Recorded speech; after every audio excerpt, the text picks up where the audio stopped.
He's also the current president of the Pittsburgh chapter of the Public Relations Society of America. At Brunner, he's responsible for creating and implementing integrated marketing strategies for a wide variety of national clients. Today, he's here to talk. I will stand here like this the rest of the time. Today, he's here to talk.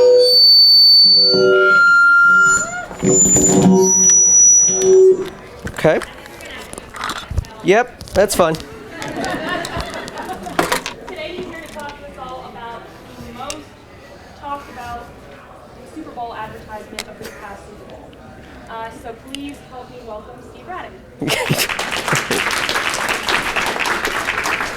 All right, I don't know if, can you guys hear me, or do you want me to figure out this mic, or do you guys, can you guys hear me? Mike would be good. Mic would be good, thank you.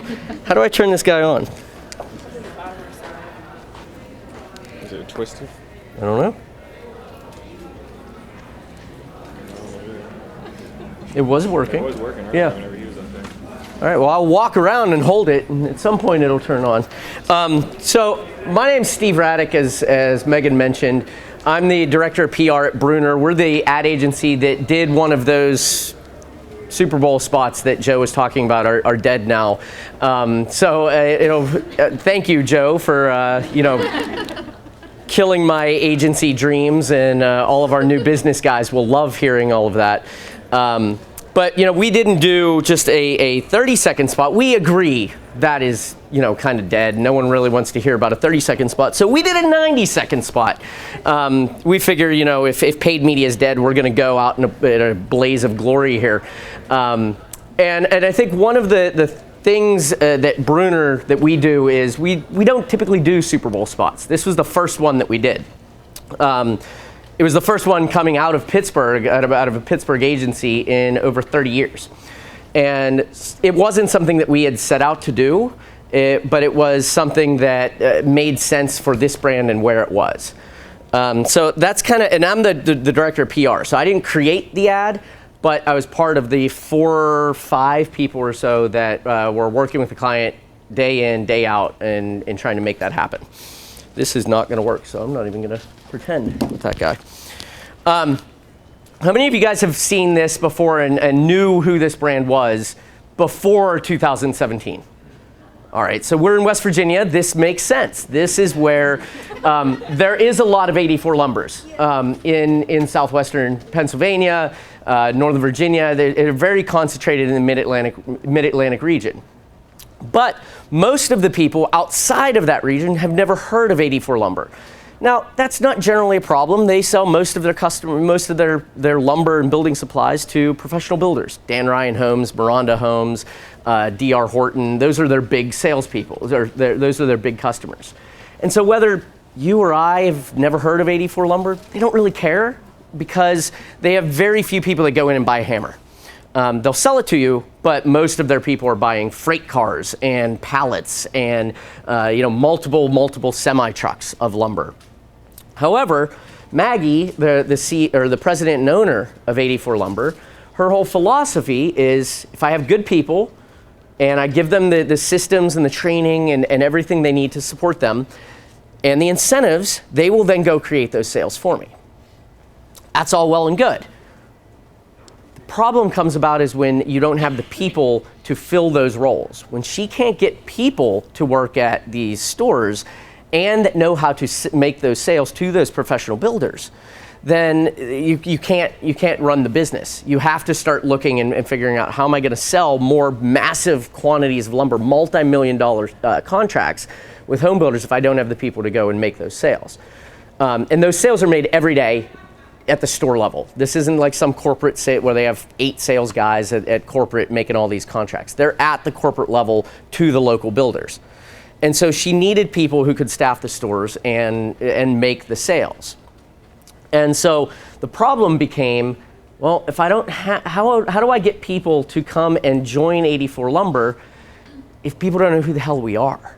And so it's great that the builders knew who they were, but they weren't trying to hire builders. They were trying to hire people like the people in this room to come and work at their stores, to come and help make those sales, and to come in and build and help grow the company. Problem was, unless you lived in this cluster, where's my little laser here? Unless you lived in this cluster here, you had no clue who 84 Lumber was. In fact, the brand awareness, we did a study nationwide outside of the Mid-Atlantic region was close to 0%. No one knew who the hell these guys were. And so Maggie and us were sitting in this meeting in November 16th. And she said this to us. And she said, I want the whole world to know who 84 Lumber is. We said, okay, and she told us the story and about why she needs good people and why they need to be salesmen and why they need to help grow the business. And so we understood. But this was her mandate to us, was I need people to know who we are. Because if they don't know who we are, why would they come work for us? And so I said, well, why don't I do it at the Super Bowl? That's where you would know, get everyone to know who you are. That's the world's biggest stage. Go out there and increase the brand awareness. You're not going to sell any lumber. It's not going to help you to kind of increase transactions, increase conversions. It's not going to do any of that garbage. What it's going to do is it's going to make sure people know what that 84 sign is, and people understand that. So we could do a Super Bowl ad, and just kind of threw it out there. She said, yeah, let's do it. I said, okay, so we can start preparing for this. And remember, it's November 16th.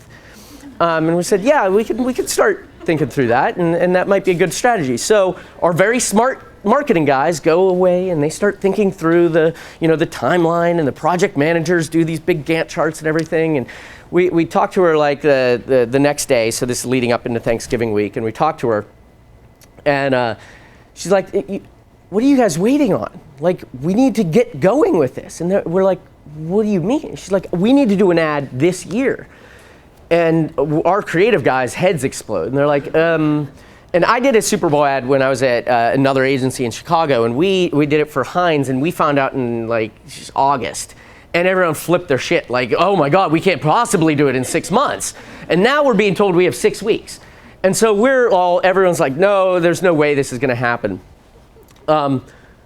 But November 28th, the Monday after Thanksgiving, was when we officially kicked it off, when she said, she put it in writing, I want to do a Super Bowl ad. And not only do I want to do a Super Bowl ad, because, this is her words again, 30-second ads are boring. Everyone does 30-second ads. How do we make it bigger than that? I don't know, 60-second ad? No, 90 seconds. Let's do 90. Actually, she wanted to do 84-second ad, and we're like, they don't really do that. So 90-second ad, and she just kept piling it on. And independent company, like she doesn't have a board to answer to. She doesn't have anyone to answer to but herself. And so she said, if you're telling me that everyone will know who we are, and this is the right thing to do, why would I do it and do it small? If I'm already going to invest $5 million, why not invest $15 million? And so her and my wife have similar economic philosophies. So I understood where she was coming from. I deal with this every visit to Costco. And so we got to work, and we said, okay, well, if this is going to begin, this was our guiding light.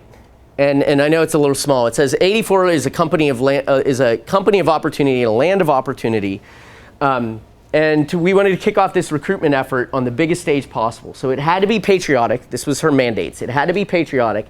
It had to deliver a message of hope, and it had to attract hardworking, well-meaning people who want to make a better life for themselves and their family.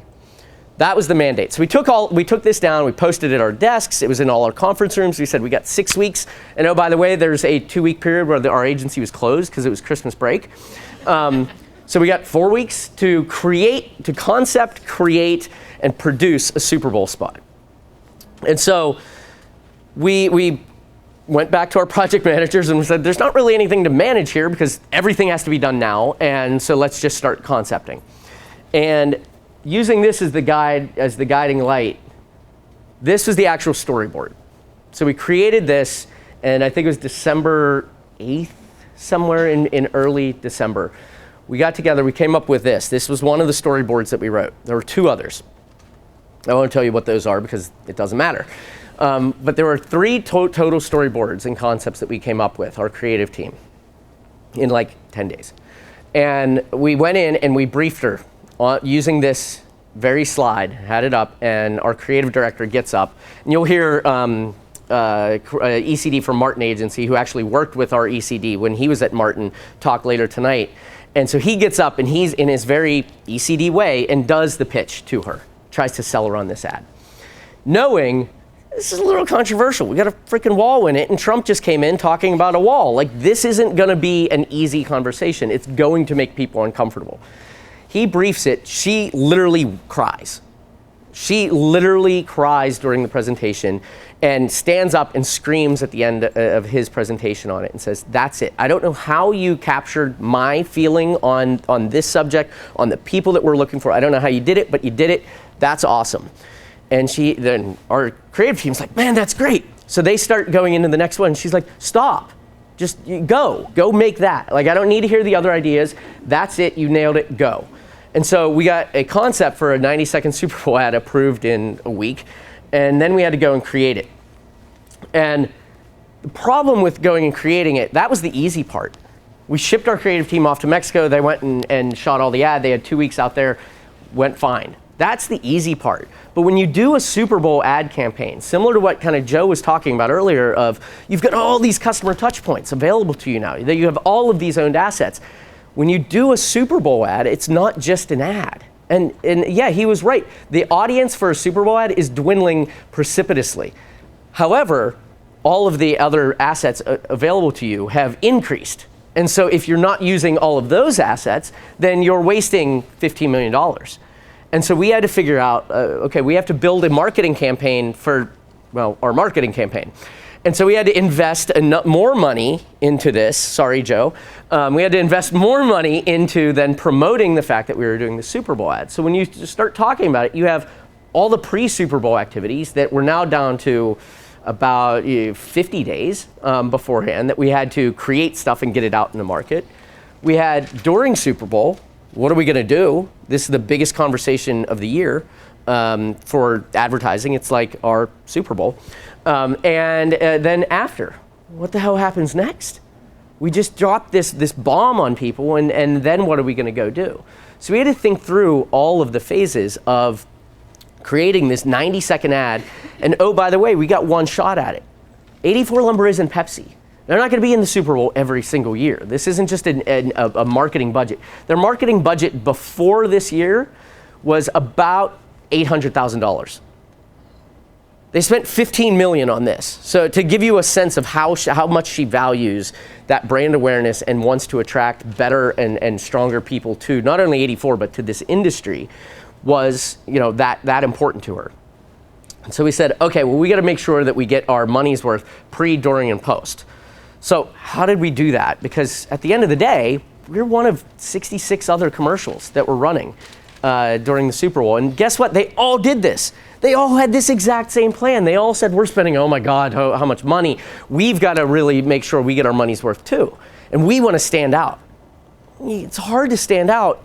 And you think well, we got a Super Bowl commercial. Of course we're going to stand out. Until you realize there's 65 other commercials all trying to do the same thing, all with much more established brand names. So how the hell were we going to do that? Well, I already said all this. So we had to figure out a way to make that stand out, and that's where my team came in. From a PR perspective, this became a story not just about advertising in the 90-second spot, but how do we go and plant our stake in the ground so that people understand we're not here to sell lumber. We're not here to actually do any of that. All we're here to do is make sure that you know who 84 Lumber is and what they stand for. That was our sole goal from a PR perspective. And what's interesting about it, before I get into some of the nitty-gritty of how we did that from a PR perspective, we had our shackles taken off of us from a marketing and an agency perspective because they don't have a CMO. Their brand doesn't live in marketing. It's a very cognizant or a very cogent decision on the part of Maggie and the 84 Lumber brand that their brand isn't going to live with marketing because their brand isn't what sells lumber.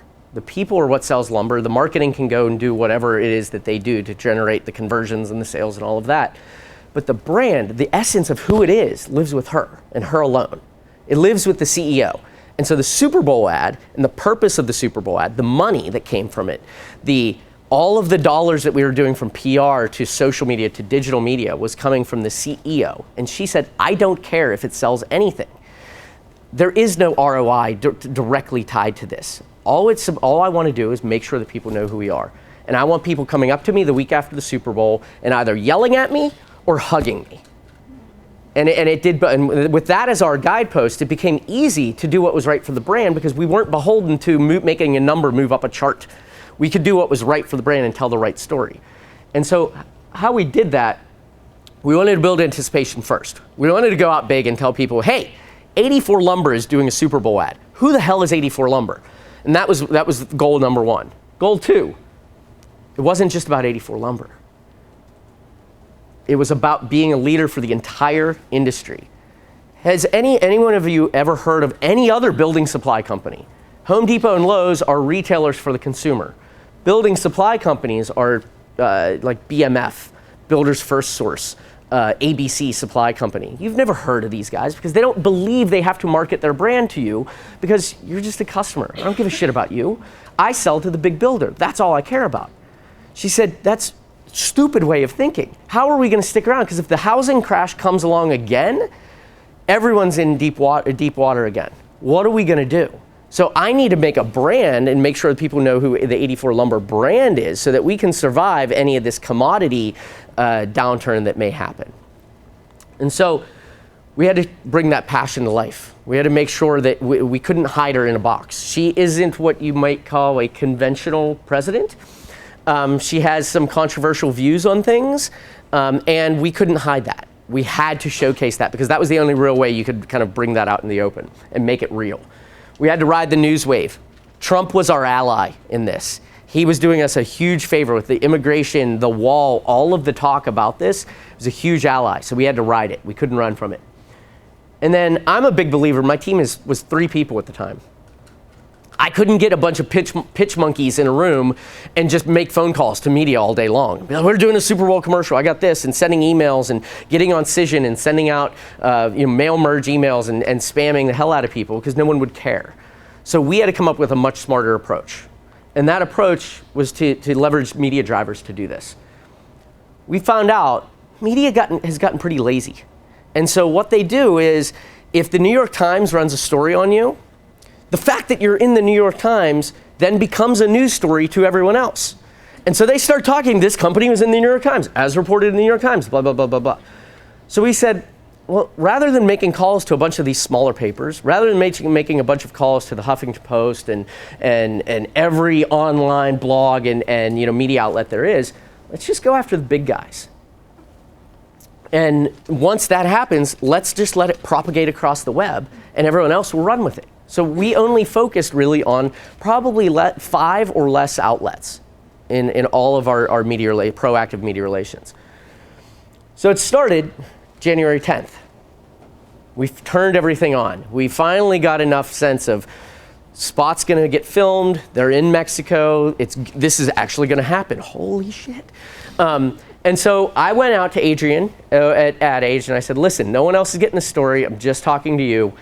84 Lumber's doing this. She said, who? So I gave her all that background, spent a ton of time with her to get this story. So they run it on Ad Age. The entire trade press runs with it. And so everyone picks it up after that. Then I was able to use that Ad Age story and call the Pittsburgh Post-Gazette, all the local media, all the other guys, and just say, hey, here's this story in Ad Age. You interested? Everything's in here. Here's a fact sheet. Here's some other stuff that you might need. Here's a link to our Dropbox of a bunch of images. Go. And then everyone took it because it had the credibility of what Ad Age did. So everything's going according to plan.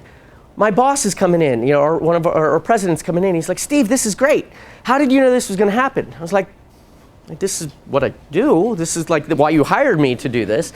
And so everything was great. The dominoes were starting to fall. Ad Age hits. Then we go to the rest of the marketing press. Then we go to the local press. Everything was great.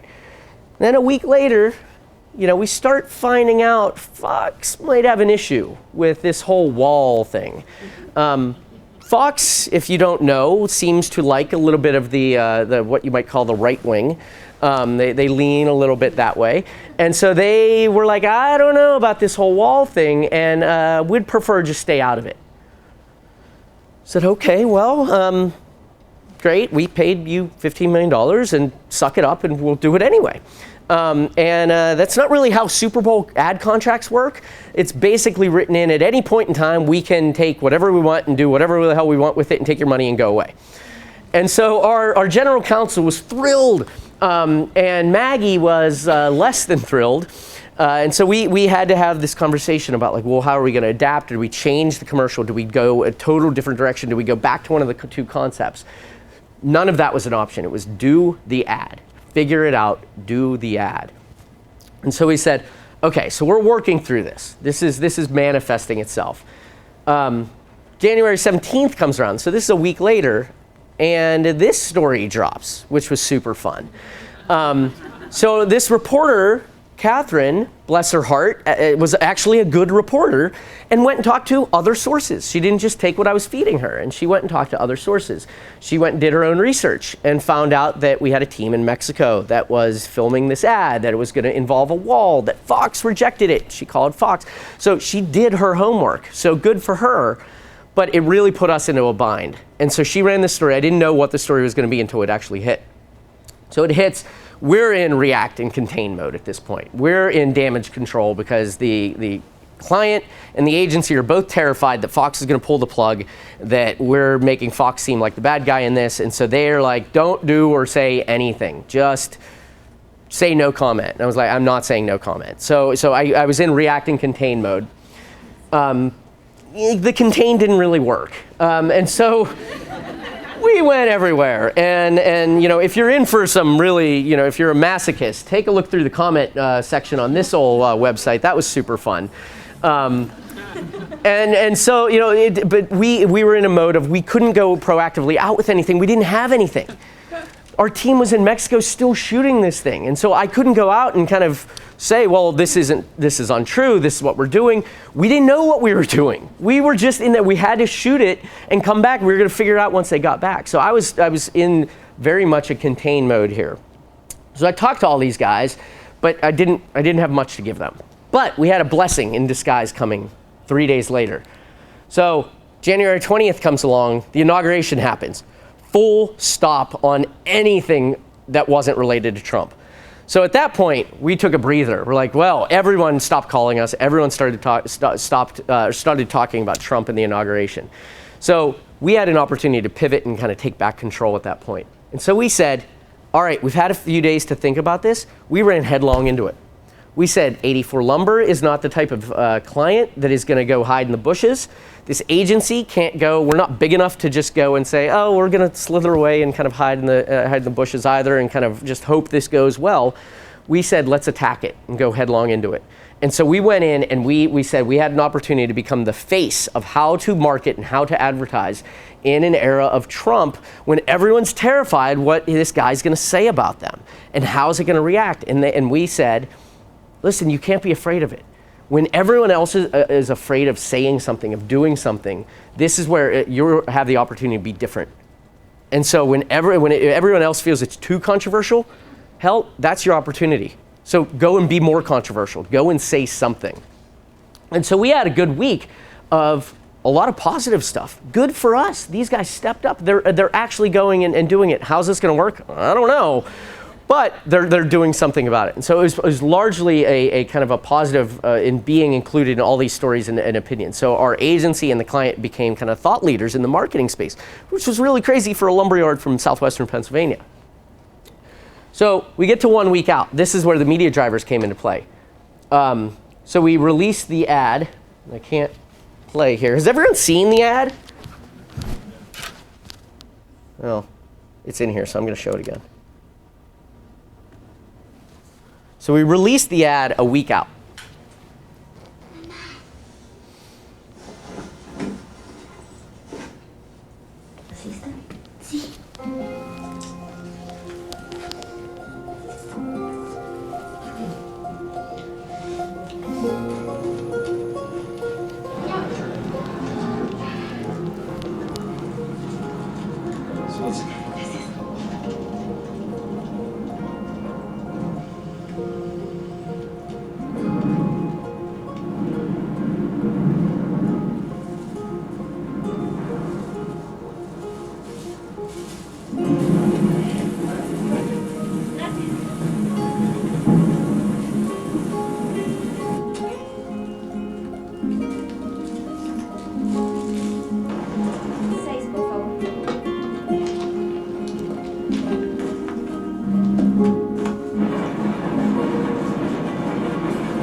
So I'd gotten a rough cut of that a couple weeks before the Super Bowl, and the discussion was, do we leak it, do we not? Originally, we said we're not leaking anything because the big reveal needed to happen at the Super Bowl. It needed to get that impact. So that was our plan. When we saw this cut and they had forced us to take the wall out, Fox had said, you have to take the wall out. We said, okay, what are we going to do with this then? If we're going to, how are we going to show the full story without releasing it, you know, on the Super Bowl? And so that's when they came up with the Journey 84. And I said, well, if you're going to do that, and you're going to try and drive people online, you've got one big problem with it, is that during the Super Bowl, no one wants to be clicking on their phone over to an online site. And so if you're Pepsi, you can do that. Oh, I need to go to Pepsi.com after the Super Bowl. Here, we knew we were going to have people saying 80, 87, 81, lumber, what? And no one was going to go. And so I said, if you're going to direct people online, we have to go early. We have to leak it, and we have to make sure that people know this is the website that they're going to have to bookmark and they're going to want to visit, and we have to get this out there and make sure that people understand this. And they said, well, that's great. We don't have the budget to do the paid media around it. And I said, well, why don't do the paid media? We've got lightning in a bottle here. We've already had a month of press coverage talking about how controversial this is. Let me take it to the New York Times and the Wall Street Journal. And so we took it on January 27th, and I spent an obscene amount of time with both of these guys, doing interviews and letting Maggie talk with them, which was terrifying. But we got it out there, leaked it on the 27th, and from there, all the dominoes started to fall. And so started with New York Times and Wall Street Journal. GMA picks it up.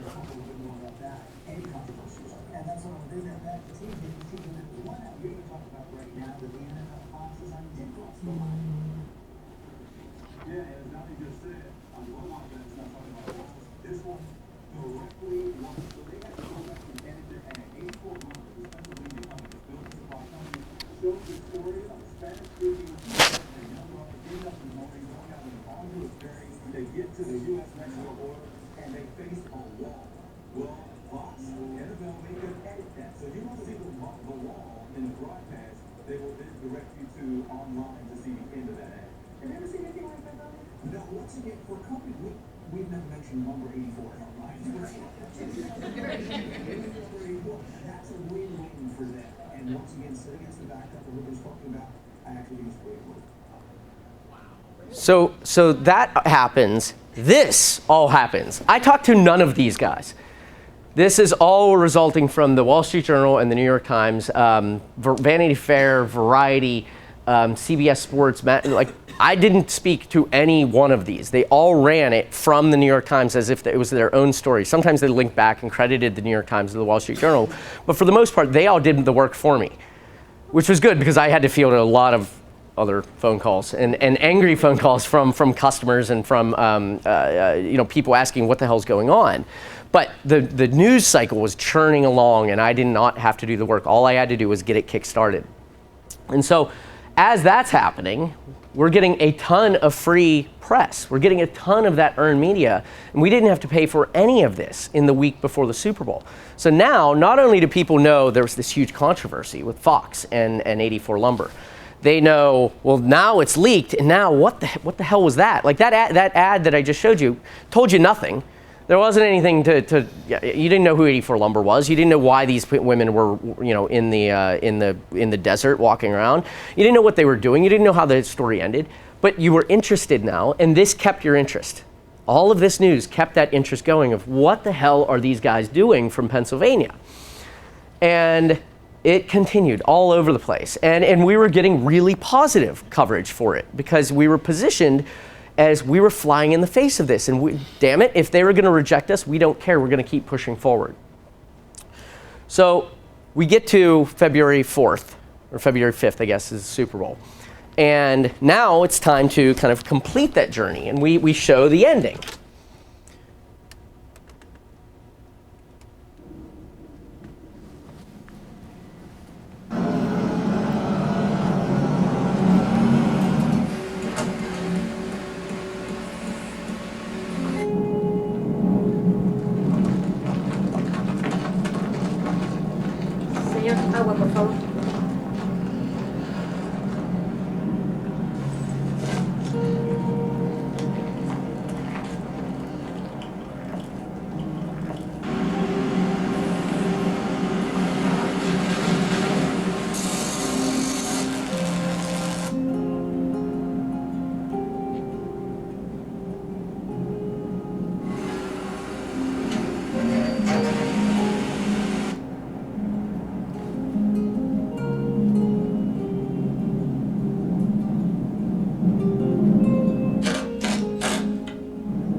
Now the magic of this particular spot and the thing that we had playing for us with this was that it was so ambiguous, that it was filled with so much symbolism that we had people in our tests and focus groups and even in the agency, we had very hardcore right-wingers watching this and saying, yes, that's what we've been saying this whole time, that there should be this door in the wall. Yes, that you've captured my thinking perfectly. We had hardcore left-wingers saying, yes, this is symbolism of if he's going to build this wall, there better be a door in it to allow the good people to come in. We had people in the middle saying, that's beautiful. I love everything about it. We had people interpreting it in so many different ways. Their own personal journey, which is what Maggie loved about it, was that it encapsulated of the struggles and the journey of the people that she was trying to hire. She was looking for people who didn't have the silver spoon life, that had all the college degrees, that would come in and kind of put in their 9 to 5 and sit behind a computer. She wanted hard, roughneck people who were willing to put in a hard day of work and didn't want to follow the conventional path, because she finds those types of people interesting and finds that those types of people work with the 84 lumber culture. And so this symbolized all of that to whoever saw it. And so there's people that hate it. There's people that love it. And then there's the vast majority of people that were like, I get it. I see all of that symbolism in it. However you interpret it. The goal wasn't to advocate one way or the other. And in fact, one of the reasons I said that the interviews terrify me sometimes is that she was like, yeah, I voted for Trump. And in this nation, when you say that, you automatically get put in a box. But in the same interview that didn't run, in that interview, that they chose not to run, she said, but I think he's a toddler. And he doesn't know what he's doing when it comes to foreign policy and when it comes to immigration. Now, she's like, I'm not qualified to know what's going on there. But that nuance doesn't get shown. It doesn't get talked about. There's a fantastic article in the Christian Science Monitor that they did talking about this ad and talking about how it was so ambiguous, and that ambiguity really illustrated how split this nation is, because everyone interpreted it to reinforce whatever their belief was, whatever belief that was. And so that's why you had so many people arguing back and forth. Even in the comment section on some of these, whether it's left-wing media or right-wing media, you had people arguing back and forth. And so it was really fascinating to start all of that discussion. And so our job from a PR perspective really just became about letting that play out. And making sure that we didn't come out one way or the other, but to go and say, yes, it's however you interpret it. That was the beauty of that spot. Some of the discussions that we had, though, about what to do with that, you notice that was substantially longer than 90 seconds. When they got rejected by Fox and we had to go and do something, they basically said, fine. Why are we kind of going to restrict ourselves to 90 seconds or 120 seconds or even 200 seconds? It's online. If it's good, people will watch it. And so if you watch that, how long do you think all of that was? Both spots together were like 4 minutes long. It doesn't feel like 4 minutes, though, because it feels like you're watching a story. And so they said, let us go and make it as long as we want. And if the brand and the budget and the commercial was being run by a marketing guy, the conversation that we would ended up with, that we kind of started to at our agency but got quashed really quickly, was best practice to say an online video should only be about 2 minutes long. Our click rate and our conversion rates are going to go down. People aren't going to watch. And we got to basically say, we don't care. Let us tell the damn story. And then the marketing guys, you go and figure out how to make sure people watch it and do all of that. And so they were, again, separating the brand and the story from the marketing and the metrics. They knew if they told the story the right way, everything else would fall into place. So when we run it during the Super Bowl, this screenshot was taken like close to after the Super Bowl. But we had 10 million views of this. We were trending at #1 on YouTube. The website did not crash. I know you guys went there and you saw it and then you couldn't see the ad. It did not crash. The East Coast data center that we set up, that went down. And so you were able to get through to the site, but you weren't able to get routed to the site, if that makes sense. West Coast people were fine. Midwest people were fine. But our 20 IT people and our 17, I believe, virtual machines that we were using to run the website was up and running just fine, but the East Coast data center that we were using, that couldn't handle the load. And so we had to get it moved over. But, interesting little PR perspective, our IT guys flipping out on me that night. Why are people saying the website crashed? It didn't crash. Here's what happened with the data center. Call these guys up and make sure that they, report it right way. I was like, dude, it crashed. To you as the user, if you can't access it, it crashed. Leave it go, get it fixed, and go. No one is holding your feet over or the head over the fire and saying you screwed up and just fix it. Yeah. Go back and tell your guys, I was sitting there and going, it didn't crash. They probably weren't set up for the load. Right, and only on the East Coast, but like the knowledge of that of the average consumer, and I can't go out and say that. Like I got a call the morning after the Super Bowl, WDVE up in Pittsburgh was talking about it, and one of the DJs, I think it was Randy or someone, was talking about Brunner, the agency that did it. Now we're Brunner, and again back to the advertising and PR battle. He's like, can you call them and tell them that they're pronouncing our name wrong? I was like, yeah, sure, I'll get right on that, considering they're not going to talk about us again, and this was the news cycle, so we just let that lie. But like, that's where that role of the PR person played such a huge role in this particular ad, because it wasn't necessarily about driving sales and transactions, but about telling the brand story. And Maggie was overjoyed at this, at how the story was told, because she said, now that people know the 84 Lumber name, that's all we wanted out of it. We didn't want them to do anything. We purposely left the CTA out of it. Now we can run marketing with a more pronounced CTA. Now we can go and do the recruiting, and people aren't saying, who's the Lumber 84 again? Now that work has been done for us. Now it's saving hours upon hours on the part of recruiters at job fairs from having to go out and say, hey guys, we're 84 Lumber. This is who we do. No, we're not Home Depot. No, we're not Lowe's. It became of, oh, you're the guys that did the Super Bowl spot. Oh, you guys are the ones that said the will to succeed is welcome here. Tell me more about that. I want to work for a company that thinks like that has that same feeling. So it served that purpose, and that was the magic of splitting marketing from the brand. And it worked really well. I forgot that was in here. The marketing trades loved it. Adweek rated us #1, Ad Age rated us #2, damn Budweiser. Pittsburgh Magazine, so everything was going great. We had all kinds of, have you guys seen this? We had all kinds of positive mentions around what we did with the Super Bowl from a marketing perspective, even though it wasn't marketing driven. And then this is how kind of oh, come on. This is how you know that you made it. This isn't connected to the internet, is it? Oh, well.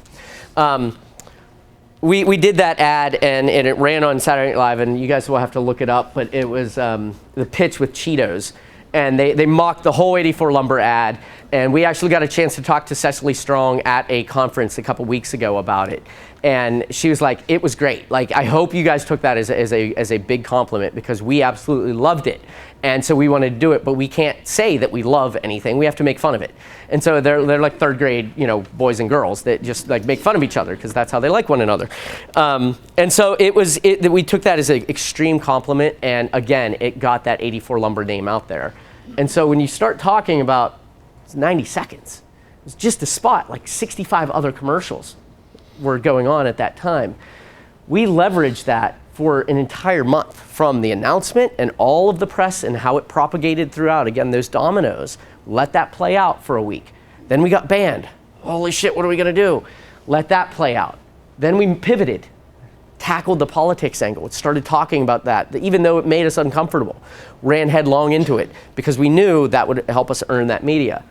Then we turned it on, we leaked it, and we went to the national guys and let that propagate. Then the spot went live, and that started leaking everywhere. Everyone started running about it. We got, in some cases, Adweek, Ad Age, Pittsburgh Post-Gazette, Huffington Post. A lot of these publications ran 4 and 5 different stories on us at each burst. Each burst of what we did, they were running something on us. And so we were able to kind of really leverage that kind of Trump phenomenon that Joe mentioned of turning the earned media into owned media, because without using any of the paid dollars behind it. We didn't even turn on any paid dollars until the spot went live on February 1st, when we actually started posting that. So that's when the paid campaign got started, because we blew all the money on the ad itself. We didn't have a whole ton of just play money after that. And then I'll show you this as I wrap up. And I always leave more time for questions because everyone has all kinds of questions. So I will answer whatever you want after this. On December 9th, 2016, the journey began.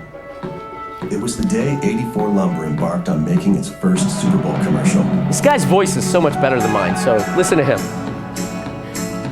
84 Lumber. 84 Lumber. 84 Lumber will air a 90-second ad during the game.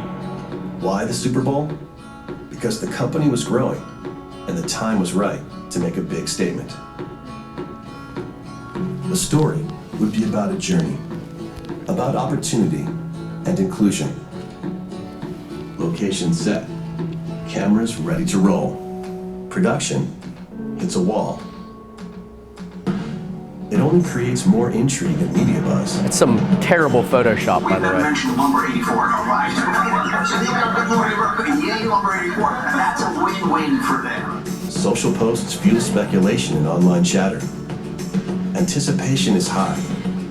Game day comes. The commercial airs. The internet crashes. 84 now also owns the social spotlight.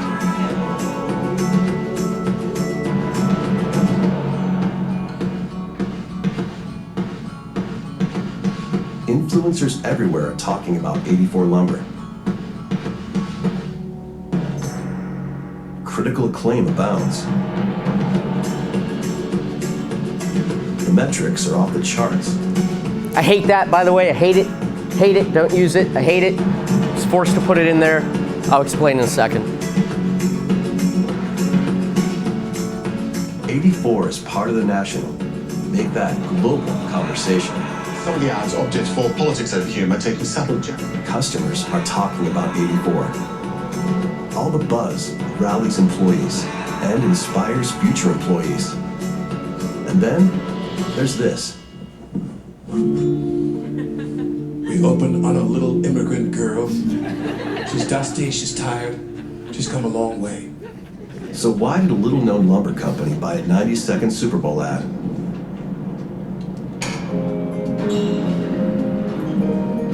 Well, for one, 84 Lumber isn't so little known anymore. The reason I said I hate that number is because it's a completely made-up number. It's just, you might as well have said $70 billion. And so we just pulled it down. Maggie really wanted to include that for investors and people that she was talking to. And so she asked us to quantify the earned media coverage. So we had to pull down that number. But it's, go back and tell whoever, make up whatever number you want. Just put whatever number's in there. It's totally fine. So we did that, and the awards have started to come in terms of what we've gotten from this spot. Some D&AD stuff, the bronze pencils from the One Show, the A-list Hollywood Awards, which is more of a film award thing versus a commercial. The PR stuff's coming in. This was actually from last night up in Pittsburgh, the Creative Industries Award. And so we've got a lot of really good, positive press continuing, both for us and for 84, even 3-4 months later. So that's the gist of the story. I know you guys have some questions about some of the backstories of how some of those decisions were made, so fire away. Yes, in the back. How did she find us? So 84 Lumber is located about 25 miles southwest of Pittsburgh, and we had, and